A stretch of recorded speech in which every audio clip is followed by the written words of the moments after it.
दुनिया के रखवाले सुन दर्द भरे मेरे नाम। बड़ी देर भई नंद लाला तेरी राह तके ब्रिजवाला।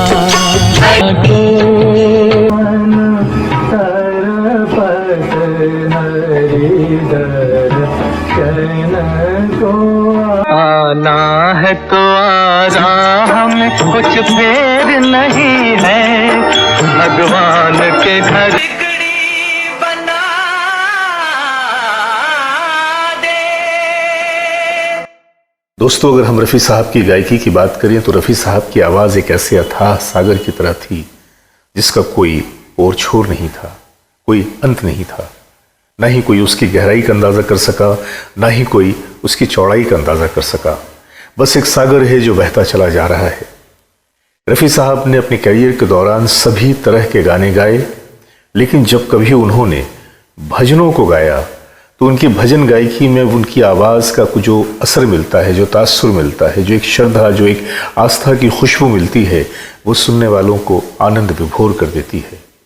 आज मैं आपके सामने एक ऐसा ही भजन लेकर आया हूँ जिसे सुनने के बाद न सिर्फ ये कि आप भक्ति रस में डूब जाएंगे, बल्कि आपको ये मानना पड़ेगा कि वाकई रफ़ी साहब की आवाज़ एक अथाह सागर की तरह थी, या एक ऐसी आवाज़ जिससे लगता है कि कोई पहाड़ से गिरता हुआ झरना है। लेकिन उससे पहले हम आपसे इस बात की अनुरोध करेंगे कि हमारे चैनल ग्रेट लेजेंड्स को आप इसी तरह देखते रहें, ताकि हमें यह हौसला मिलता रहे और हम आपके सामने नई से नई बातें लेकर आते रहें। आप लोगों का बहुत बहुत शुक्रिया कि आप लोगों ने हमें इतनी मोहब्बतें दी। लेकिन अब वक्त आ गया है कि आप हमारे चैनल को ज्वाइन भी कर लें, इसकी मेंबरशिप भी हासिल कर लें। आइए चलते हैं आज के वीडियो की तरफ।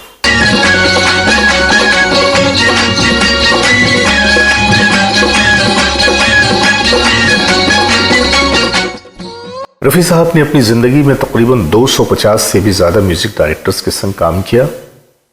उनमें बहुत सारे दर्जनों ऐसे हैं जिन्होंने बहुत नाम कमाया, जिनकी बड़ी शोहरत थी, जो बड़े ही माने हुए कंपोज़र और म्यूज़िक डायरेक्टर्स थे। लेकिन उनमें कुछ ऐसे भी थे जो कम शोहरत याफ्ता थे, जिनकी शोहरत उतनी दूर तक या उतनी देर तक कायम नहीं रही। और कुछ ऐसे भी म्यूज़िक डायरेक्टर थे कि जिन्हें लोग बिल्कुल नहीं जानते या बहुत ही गुमनाम से जो थे, लेकिन उन्होंने काम बड़ा खूबसूरत किया। कम काम किया लेकिन बहुत ही खूबसूरत काम किया। और ऐसे म्यूज़िक डायरेक्टरों में एक डायरेक्टर थे शिवराम जी, शिवराम कृष्णा, ये उनका नाम था। बात है 1965 की। 1965 में एक फिल्म आई थी, श्री राम भरत मिलन। ये एक धार्मिक फिल्म थी और इस फिल्म में जो इनके काम करने वाले थे वो थे पृथ्वीराज, राजकुमार, महिपाल, सुलोचना, निरूपा रॉय और इस तरह के और भी कई दूसरे। उस फिल्म में एक भजन था जो रफ़ी साहब की आवाज़ में फिल्माया गया था। और सिचुएशन ये थी कि जब श्री राम जी नदी पार करते हैं और एक खेवट से उसके कश्ती में जब बैठ जाते हैं, खेवट जब देखता है श्री राम जी को तो बिल्कुल वो आनंद विभोर हो जाता है। उसे यकीन ही नहीं आता कि भगवान स्वयं उनके कश्ती पे, उनके नाव पे पधारे हैं। और ऐसे में उस खेवट के मुंह से जो एक आस्था में डूबी हुई, श्रद्धा में शराबोर एक आवाज़ निकलती है, वो आवाज़ है मोहम्मद रफ़ी साहब की। भगवान को करने पार भगत की नाव चली। मज़े की बात यह है कि जब आप इस भजन को सुनेंगे, हालांकि इससे पहले भी आप लोगों ने बहुत सारे भजन को रफ़ी साहब की सुना होगा, लेकिन ख़ास तौर से इस भजन में उस खेवट के अंदरूनी जज्बात की जो अदायगी की है रफ़ी साहब ने अपने अंदाज में, ऐसा लगता है कि उन्होंने रिकॉर्डिंग के वक्त खुद को उस खेवट की जगह तस्वुर कर लिया था। उन्हें ऐसा लगा था कि शायद वही खेवट हैं और वही जो है वो श्री राम जी को नदी पार करवा रहे हैं। देखो रे मेरे राम की माया, इस वामन को विराट बनाया। यही था उनका कमाल। आज मैं आपके सामने उसी भजन का जिक्र कर रहा हूं और उसी भजन की आपको झलक दिखाने जा रहा हूं। इस भजन को अगर आप लोग देखना चाहें, सुनना चाहें तो इसकी डिस्क्रिप्शन में लिंक मौजूद है। आप इस भजन को ज़रूर पूरा देखें और ये देखने के बाद वाकई आपको लगेगा कि रफ़ी साहब जो थे वो धर्म, जाति और इस तरह के भेदभाव से बहुत बुलंद, बहुत ऊपर थे। उन्होंने सिर्फ काम को ही प्राथमिकता दी थी और उनके लिए काम ही भगवान था, काम ही खुदा था और काम ही उनके लिए इबादत का दर्जा रखता था।